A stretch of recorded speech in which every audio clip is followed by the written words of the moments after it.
అందరికీ నమస్తే. రీసెంట్గా ఖమ్మంలో 12 ఏళ్ల మైనర్ బాలిక పైన ఒక ముస్లిం సామాజిక వర్గం సంబంధించినటువంటి గౌస్ పాషా అనేటువంటి ఒక దుర్మార్గుడు, ఒక నీచుడు తన యొక్క కామవాంఛతోటి ఆ అమ్మాయి పైన లైంగికంగా దాడి చేసి ఆమెను 3వ ఫ్లోర్ నుంచి ఈరోజు నెట్టేసినటువంటి ఘటన ఈరోజు రెండు తెలుగు రాష్ట్రాల్లో కూడా కొంత చర్చ అయితే జారిస్తూ ఉంది. అయితే దీనికి సంబంధించి మేము ఆల్రెడీ ఖమ్మంకి వెళ్దాం అనుకున్నాం, కానీ ఆ యొక్క పేరెంట్స్ ఎవరైతే ఉన్నారో అక్కడ రజక సంఘం సంబంధించినటువంటి వాళ్ళతో మేము మాట్లాడడం జరిగింది. లేదన్నా మేము హైదరాబాద్కు నిమ్స్కి వస్తున్నాము, మీరు ఇటు వస్తే మళ్ళీ మాకు కన్ఫ్యూజ్ అయితే అనడంతో మాకు కొంత డిలే అయింది. ఆ రోజు మధ్యాహ్నం 3 రోజుల క్రితం ఇన్సిడెంట్ జరిగినటువంటి నెక్స్ట్ డేనే మధ్యాహ్నమే మేము అక్కడికి వెళ్దాం అనుకున్న క్రమంలో వాళ్ళు నిమ్స్కి వస్తామని చెప్పేసి అనగానే మేము ఇక్కడే అయినాం. ఈ క్రమంలో వాళ్ళు రాగానే అమ్మాయి యొక్క ఆరోగ్య పరిస్థితి తెలుసుకున్నాం, ఆ అమ్మాయి యొక్క తల్లిదండ్రులతో మాట్లాడినాం, ఆ అమ్మాయి యొక్క సంబంధించి సపోర్ట్ చేసినటువంటి రైక సంఘం వాళ్ళ యొక్క వాయిస్ తీసుకున్నాం, అన్నీ కూడా చేసి ఆల్రెడీ పబ్లిష్ చేసినాం. సో ఇదంతా జరిగిపోయిన తర్వాత ఆ నెక్స్ట్ డే అంటే నిన్నటి నుంచి వీళ్ళు అప్పుడు నిద్రలేసారు. మేమేమో ఆ ఇన్సిడెంట్ జరిగిన ఆ నెక్స్ట్ డేనే మేము ఆల్రెడీ స్పందించినాము, అయిపోయింది. వీళ్ళేమో ఒకరోజు తర్వాత నిద్రలేసి అమ్మయ్యా అని చెప్పేసి నిద్రలేసి ఏం జరుగుతుంది, గౌస్ పాషా దొరికింది కదా అని చెప్పేసి ఇప్పుడు ఇలా రఘుని ఎట్లా ఇరికియాలి, దాస శ్రీనివాసులు ఇరికియాలి, పృథ్వీరాజ్ గారిని ఎట్లా ఇరికేయాలి, పాషం గారిని ఎట్లా ఇరికేయాలి, ఇంకా మిగతా వ్యక్తులు అందరినీ ఎట్లా ఇరికేయాలని చెప్పేసి ఒక పోస్టర్ రిలీజ్ చేసేసి విపరీతంగా వైరల్ చేస్తూ ఉన్నారు. మేము వాళ్ళకు క్లియర్గా చెప్పినాం, మీరు ఎన్ని వైరల్ చేసినా మేము చేసే పని పకడ్బందీగా ప్రజల కోసం నిరంతరం పనిచేస్తూనే ఉంటాం. ఎక్కడ కూడా మా యొక్క పోరాటం ఆగదు, ప్రజల కోసం మేము చేసేటువంటి పని కూడా ఆగదు. ఎందుకంటే మాకు వేరే వ్యాపకాలు లేవు, కేవలం ప్రజా సమస్యలు ఒకటే మాకు వ్యాపకం. ఇంకా వేరే మాకు ఎమ్మెల్యే కావాలనో లేకపోతే ఇంకేదో కార్పొరేషన్ కావాలనో లేకపోతే ఇంకేదో కావాలనే ఉద్దేశంతో మేము పనిచేయం. కేవలం ప్రజల సమస్యలని ఖచ్చితంగా ప్రతి దగ్గర ఎక్కడున్నా కానీ ఈ రాష్ట్రంలో ఈ యొక్క తెలంగాణ రాష్ట్రంలో ఎక్కడ సమస్య ఉన్నా అక్కడ తేలి పనిచేయడం మాకు అలవాటు, మా యొక్క హాబీ అయిపోయింది. అది మేము దానికోసమో లేకపోతే ఇంకేదో లక్ష్యాలు పెట్టుకుని పనిచేయడం లేదు. మేము ఖచ్చితంగా ప్రజల సమస్యల కోసం పనిచేస్తాం. ఇక కొంతమంది స్టార్ట్ అయినారు. ఇక నిన్న ఒక వీర మహిళ వెళ్ళింది, మన తెలంగాణ సంబంధం లేదు, ఏం సంబంధం లేదు. ఇప్పుడు ఏంటంటే ఒక గౌస్ పాషా కాబట్టి ఇక దీనిలో వీళ్ళని ఇరికియాలి కాబట్టి ఒక మహిళ ఇప్పుడు నిన్న నిమ్స్కి వెళ్ళి హడావుడి చేసింది. ఏంది అని చెప్పేసి మేము ఆల్రెడీ మొన్ననే పాపం ఆ పేరెంట్స్ సంబంధించిన వాయిస్ తీసుకొని అన్నీ తీసుకొని మేము చెప్పినాము. నిన్న వెళ్ళి హడావుడి చేసి మొత్తం ఏదేదో అయిపోయినట్టుగా మొత్తం ఆడ వీరంగం చేస్తూ ఉండదు ఆ వీర మహిళ.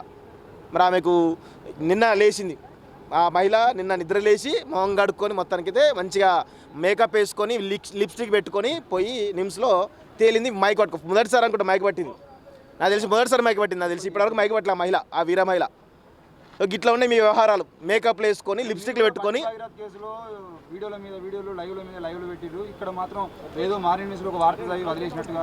లేదు, ఇక్కడ విషయం ఏంటంటే 3 రోజులుగా మనం చేస్తున్నాం, మొన్న చేసినాం, నిన్న చేసినాం, ఇవాళ చేసినాం. విషయం ఏంటంటే ఆల్రెడీ ఆ గౌస్ పాషా అనే నిందితుడు ఆల్రెడీ పోలీసులు అరెస్ట్ చేసిరు, అయిపోయింది.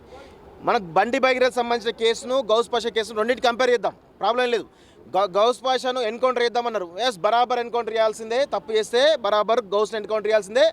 ఆ లైన్లో మరి బండి సంజయ్ కొడుకు బండి భగీరథ్ కూడా ఎన్కౌంటర్ చేయాలి. మీరు చెప్పిన డిమాండ్ ప్రకారం నేను మాట్లాడుతున్నాను, వేరే డిమాండ్ కాదు. ఇక్కడ మీరు చెప్పిన డిమాండ్ ప్రకారమే నేను ఎవరైతే గౌస్ పాషా ఎన్కౌంటర్ చేయాలో బరాబర్ ఎన్కౌంటర్ చేయాల్సిందే.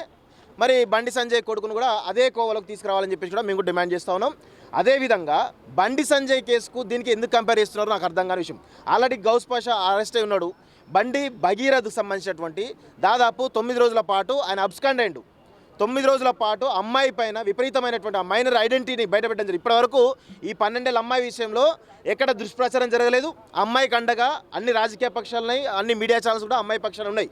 కానీ బండి భగీరథ విషయంలో ఏం జరిగింది, మైనర్ అమ్మాయి పైన మైనర్ అమ్మాయి ఐడెంటిటీ, వాళ్ళ కుటుంబాలకు సంబంధించిన ఐడెంటిటీ కూడా బయటపెట్టడం జరిగింది. మేము బాధ్యతగా పోక్సో చట్టం రూల్స్ ప్రకారము ఆ మైనర్ ఐడెంటిటీ బయటపెట్టలేదు. అదేవిధంగా మైనర్కి సంబంధించినటువంటి పేరెంట్స్ ఐడెంటిటీ కూడా బ్లర్ చేసి పెట్టినటువంటి నిజాయితీ మాది. ఎక్కడ కూడా మేము ఎక్కడ చేయలేదు. కానీ బీజేపీ సంబంధించినటువంటి వాళ్ళు ఆ మైనర్ ఐడెంటిటీ బయట పెట్టారు. మైనర్కి సంబంధించినటువంటి ఆ తల్లిదండ్రుల ఫోటోలు వాళ్ళకి సంబంధించి ప్రతిదీ కూడా ఇన్ఫర్మేషన్ బయట పెట్టడంతో ఈ యొక్క ఇష్యూ అనేది పెద్ద ఎత్తున రగిలింది. బండి సంజయ్ సంబంధించిన ఇష్యూ ఏదైతే ఉందో అది పెద్ద ఎత్తున రగిలింది. ఆ తర్వాత బండి భగీరథ్ అరెస్ట్ కావడంతో కొంత ఇష్యూ అనేది సద్దుమణింది అనే విషయం అందరూ గుర్తుపెట్టుకోవాలి. ఇక్కడ కొంతమంది ఏం చేస్తున్నారు, కొంతమంది ఇక మేము ఆకుల శ్రీవాణి అంట, ఆమె ఎవరో కార్పొరేటర్ అంట, ఆమె గప్చుప్ అనుకుంటా దొంగలు గప్చుప్ అంతా దొంగలు అని చెప్పేసి ఏదో ఫ్లైయర్స్ చేసేసి వాళ్ళతో పాటు కొంతమంది చేసేసి పెడుతున్నారు. సో ఇక్కడ నేను ఒకటే అడుగుతా ఉన్నాను, మీరు ఆకుల శ్రీవాణి గారు మీరు నిమ్స్కొచ్చిరా? మేము వెళ్ళాం, మొత్తం మా ఛానల్ వీడియోలు ఉంటే చూసుకోండి ఒకసారి. మేము రోజు మాట్లాడుతున్నాం, మీరు నిమ్స్కి వెళ్ళినరా? మీకు ఇక ఫేస్బుక్ ఉంది కదా, ఇక ఉంది కదా అని చెప్పేసి ఏది పడితే అది ఏ చాట్ జీపీటీలో దొరికినాయి అని చెప్పేసి ఇష్టం వచ్చినట్టు పోస్ట్ చేస్తే ఎట్లా? ఇప్పుడు గుర్తుకొచ్చిందా మీకు బీసీ మహిళ అని చెప్పేసి? ఇన్ని రోజులు భారతీయ జనతా పార్టీలో మీరు వండుకుంటే ఒక్కరోజన్నా బీసీల గురించి మాట్లాడినరా? ఒక్కరోజన్నా మీరు మహిళా సమస్య గురించి మాట్లాడరా? పొద్దున్న లేస్తే మతము ఉన్మాదము ఇదే తప్ప ఇంకేమైనా మాట్లాడిరా మీరు? ఇప్పుడు వచ్చి నీతులు వాళ్ళు ఇస్తూ ఉన్నారు, మేకప్లు వేసుకొని లిప్స్టిక్ పెట్టుకొని ఇప్పుడు మాట్లాడుతూ ఉన్నారు మీరు. ఎవరు ఆమెను పోస్ట్ పెడితే ఏం చేస్తాం? ఆమె కర్మ. ఇప్పుడు ఆమెను టార్గెట్ చేస్తున్నారంటే ఆమె ఎందుకు మరి మమ్మల్ని టార్గెట్ చేయాలి? మేము అంత బీసీలం కదా, బరాబర్ మేము కూడా టార్గెట్ చేస్తాం. మీరు టార్గెట్ చేస్తాం, మేము కూడా టార్గెట్ చేస్తాం.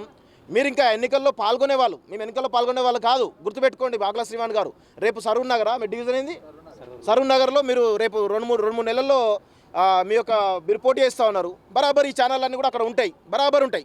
మీరు ఏమైనా వేసుకోండి, మీరు ఎంత ఖర్చు పెడతారో పెట్టుకోండి. మేము కూడా మా యొక్క ప్రచారం ఏంది, మీ ప్రజలకు సంబంధించిన ప్రతిదీ కూడా జెన్యున్గా తీసుకుంటాం. ప్రజలు ఏం చెప్తున్నారో జెన్యున్గా తీసుకొని మేము పబ్లిష్ చేస్తాం, గుర్తుపెట్టుకోండి. అది కబ్జాలు, మీ కబ్జాలు ఏంది, మీ కథ ఏంది, మీ కార్ఖానా ఏంది, మీరు చేసిన రీల్స్ ఏంది, మీరు మాట్లాడినటువంటి చిట్టా ఏంది, మొత్తం ఈ 5 సంవత్సరాలు మీరు చేసిన ప్రతి పనిని కూడా ప్రజలకు నిజాలు తెలిసే ప్రయత్నం చేస్తాం, బరాబర్ చేస్తాం. మీ ఎక్కడ కూడా వెనకడిగాం, గుర్తుపెట్టుకోండి.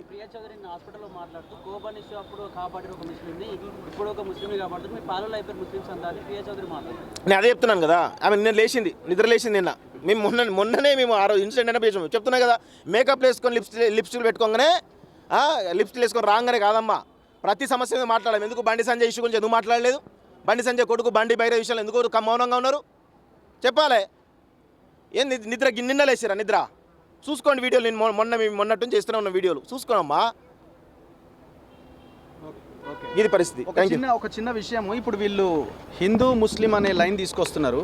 సరే, హిందూ అనే లైన్ తీసుకొస్తున్నారు అంటే వీళ్ళు అంటే మేమంతా హిందువులం కాదు అని ఒక లైన్ తీసుకొచ్చి ఒక ప్రయత్నం అనమాట. అంటే వీళ్ళు హిందూ వ్యతిరేకులు అని. ఇప్పుడు 700 ఏండ్ల కింద శివాలయాన్ని ఈ గవర్నమెంట్ కూలగొడితే మేమంతా అక్కడికి వెళ్ళినాం. ఇగో మీరంతా అక్కడికి వచ్చారు. మరి బీజేపీ అధ్యక్షుడు వచ్చిండా? బీజేపీ ఎంపీలు వచ్చిరా? ఎమ్మెల్యేలు వచ్చిరా? ఆ లోకల్గా ఉన్న వాళ్ళు ఎవరో వచ్చి ఉంటారేమో. మరి దాన్ని ఎందుకు పెద్ద ఇష్యూ కింద తీసుకొని దాన్ని టేకప్ చేసి యుద్ధం చేయలే? ఎందుకంటే అక్కడ భూమి ఉన్నది కదా, పంచగా తినొచ్చు అని. అండ్ దాంతోపాటు మొన్న వరంగల్లోనే కదా, వరంగల్లో ఆంజనేయ స్వామి విగ్రహాన్ని 3 ముక్కలు చేశారు. ఈ సోకాల్డ్ భయంకరమైన ఈ భక్తులంతా ఎక్కడ పోయారు? బీజేపీ రాష్ట్ర అధ్యక్షుడు పోయిండా? ఎంపీలు పోయిర్రా? ఎమ్మెల్యేలు పోయిర్రా? ఆ లోకల్గా ఉన్న లీడర్లు కొట్టాడికి తప్ప మిగతా పార్టీ కార్యాచరణ ఏమైనా తీసుకున్నదా? మీ పార్టీ ఆఫీసు నుంచి ఏమైనా ప్రెస్ మీట్ పెట్టిరా? 2 ఇవన్నీ మీరు మీ పార్టీ అధ్యక్షులను అడగండి. మీరు ఆ రీల్స్ చేస్తున్నారు కదా, ఆ రీల్స్లో పెట్టండి ఇవన్నీ ఏమైపోయిర్రని. మీరు ఒక జిహెచ్ఎంసీ ఆఫీస్ దగ్గరికి వెళ్ళి టీ ఫ్లాస్క్ తీసుకెళ్ళి ఛాయ్ పోసిరు కదా, సేమ్ అట్లా మీ బీజేపీ అధ్యక్షుడి దగ్గరికి వెళ్ళి సేమ్ అట్లే ఫ్లాస్క్ పట్టుకొని 7:30 స్వామి కనబడతలేరు, ఆడ హనుమాన్ టెంపుల్ గూలగొట్టిరు, ఆడ శివాలయం గూలగొట్టిరు అని అడగండి. అండ్ దాంతోపాటు మేము రీసెంట్గా కూడా కవర్ చేసినాము. ఇక్కడ కాంగ్రెస్ నాయకుడు అంతకుముందు టీఆర్ఎస్లో ఉన్న రంజిత్ రెడ్డి హనుమాన్ టెంపుల్ని గూలగొట్టిండు. అది పెద్ద స్కామ్, అది 100 కోట్ల స్కామ్, 1000 కోట్లు సంపాదిస్తారు ఫిలిం నగర్లో. దీంట్లో ఒక హిందూ ధార్మిక సంస్థ ఈ దేవాలయ భూములు కాపాడే వానరసేన అనే రామరెడ్డి గారు అండ్ మిగతా వాళ్ళంతా, ఆయన ఎవరు ఇంకా కేశవ్, వీళ్ళందరూ కలిసి కొట్లాడుతున్నారు. వాళ్ళు మీ పార్టీకి అనుబంధంగా పనిచేసిన వాళ్ళే కదా, బీజేపీకి ఓటేయమని చెప్పిన వాళ్ళే కదా. దాంట్లో బీజేపీ నాయకులు అండ్ అందరు ఉన్నారు, అలా బీఆర్ఎస్ వాళ్ళు ఉన్నారు, కాంగ్రెస్ వాళ్ళు ఉన్నారు. అందరూ కలిసి ముఖ్యంగా మీ పార్టీ నాయకులు కలిసి 25 కోట్లు పంచుకున్నారు. నేను ఆయన ఎవరు శివస్వామి అంటే ఆయన ఫోన్ లైన్లోకి తీసుకున్న వీళ్ళందరూ వచ్చిన ఆఫీస్లో ఇంటర్వ్యూ చేస్తే ఆయన ఓపెన్గా చెప్పిండు 5 కోట్లు తీసుకున్నారు ఒక పర్సన్ అని. ఇది మీ ధర్మం అంటే గుడి పేరుతోని గుడిలో లింగాన్ని మింగే మీ కొంతమంది మరి వాళ్ళని అడగాలి, మీరు వాళ్ళని కూడా క్వశ్చన్ చేయాలి కదా. అంటే హిందువులు భయంకరమైన హిందూ ధర్మం అని మాట్లాడే మీలాంటి వాళ్ళు ఇగో ఇట్లాంటివి జరుగుతున్నప్పుడు ఎందుకు మాట్లాడతలేరు మరి? సో దీనికి కూడా ఆన్సర్ చేయండి దయచేసి శ్రీవాణి గారు. ఈ 3 విషయంలో 3 రీల్స్ రావాలి మాకు తొందరగా. Thank you.